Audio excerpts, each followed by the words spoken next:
অনেক বিষয়ে আলোচনা হয়েছে, আর অ্যাকচুয়ালি এটা প্রিফিক্সেই ছিল, কিন্তু যেহেতু দুর্যোগপূর্ণ আবহাওয়ার জন্য আমার রেলে যেতে হয়েছিল, তো কালকে সেইভাবে ওনারাও 7টার সময় চলে যাবে।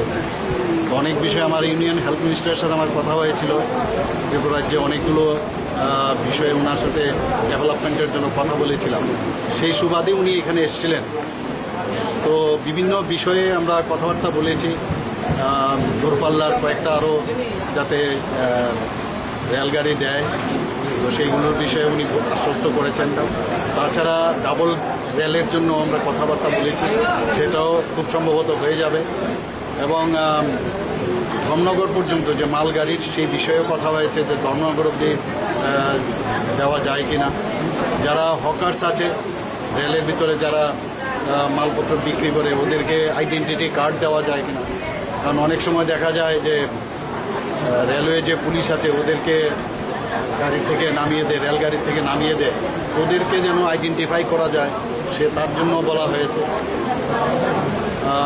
একটা এসকেলেটার লাগানোর জন্য আগরতলাতে এসকেলেটার যেন লাগানো হয় এবং ধর্মনগরও যেন লাগানো হয়। তো বিভিন্ন বিষয়ে আলোচনা হয়েছে, এবং কিছু জায়গায় রাস্তার সমস্যা ছিল, সেই রাস্তার যে রেল লাইন যে বসবে সেগুলো যাতে তাড়াতাড়ি ত্বরান্বিত হয়, এবং আখাউড়া এবং আগরতলার যে রেল লাইন সেটা যাতে তাড়াতাড়ি সেটা শুরু করা যায়, সেই বিষয়ে আলোচনা, বিভিন্ন বিষয়ে আলোচনা হয়েছে।